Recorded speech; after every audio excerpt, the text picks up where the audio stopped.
নমস্কাৰ, বৰ্ণাছ কিটচেনলৈ মই আপোনালোক সকলোকে স্বাগতম জনাইছোঁ। আজি মই এটা এগ ৰেচিপি লৈ আহিছোঁ। আশা কৰোঁ আপোনালোকে ৰেচিপিটো নিশ্চয় ভাল পাব। আহকচোন ৰেচিপিটো কেনেকৈ বনালোঁ চাওঁ।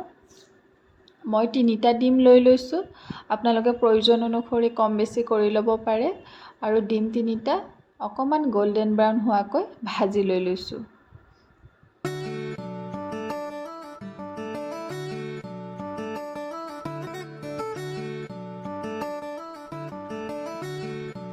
ডিমকেইটা ভজা হোৱাত তাতে আকৌ মই কৰি থোৱা আলু অলপ ভাজি লৈ লৈছোঁ সেই একেখিনি তেলতে। আলুখিনি ভাজি থাকোঁতে আলুখিনিত অলপ হালধি গুড়ি আৰু অলপ নিমখ দি দিছোঁ।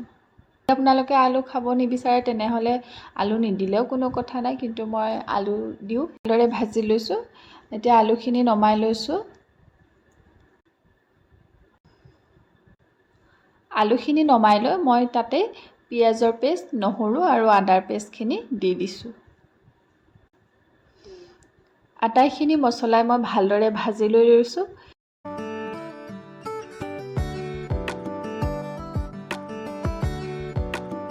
তাতে অকণমান হালধি গুড়ি দি দিছোঁ, অকণমান ধনিয়া গুড়ি, জিৰা গুড়ি আৰু অকণমান জালুকৰ গুড়ি দি দিছোঁ। আটাইখিনি ভালদৰে ভাজি লৈছোঁ আৰু অকণমান পানী দিছোঁ যাতে মছলাখিনি কেৰাহীখনত লাগি নধৰে।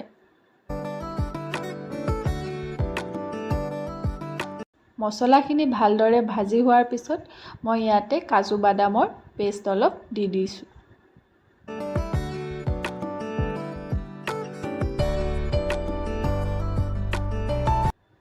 মছলাখিনিত বাদামৰ পেষ্টটো ভালদৰে মিহলাই দিছোঁ। ভালদৰে আটাইখিনি মিশ্ৰণ হোৱাৰ পিছত ইয়াতে মই অকণমান নিমখ দি দিছোঁ আৰু অকণমান প্ৰয়োজন অনুসৰি পানী দি দিছোঁ।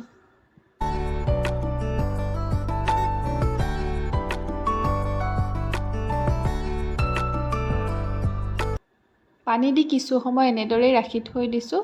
তাৰপিছত এতিয়া মই ইয়াতে ভাজি থোৱা আলুখিনিও দি দিম। আটাইখিনি ভালদৰে মিহলাই লৈছোঁ আৰু ভালদৰে ভাজি লৈছোঁ। এইখিনি সম্পূৰ্ণকৈ ভাজি হোৱাৰ পিছত মই ইয়াতে পানী দি দিছোঁ।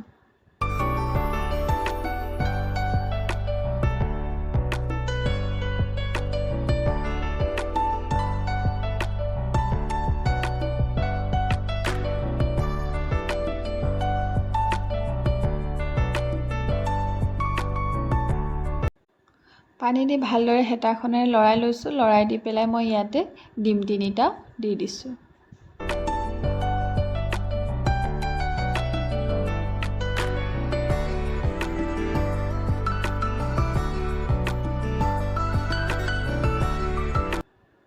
এনেদৰে অকণমান উতল অহাৰ পিছতে মই কেৰাহীৰ ঢাকোনখন বন্ধ কৰি দিছোঁ আৰু গোটেইখিনি বস্তু ভালদৰে সিজি যাবলৈ দিছোঁ।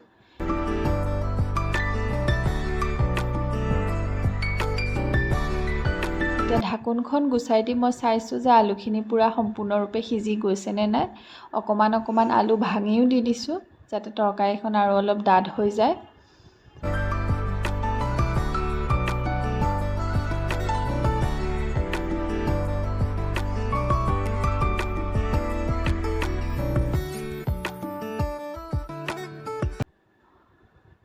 আলুখিনিও ভালদৰে সিজি গৈছে।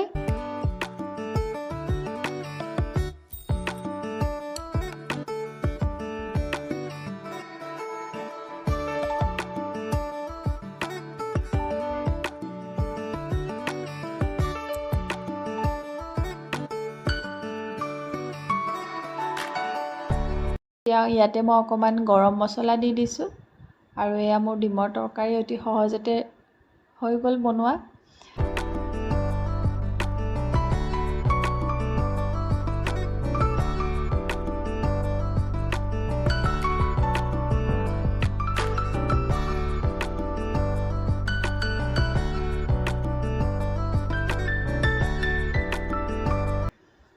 মোৰ এই ৰেচিপিটো কেনেকুৱা পালে জনাব বুলি নিশ্চয় আশা কৰিলোঁ।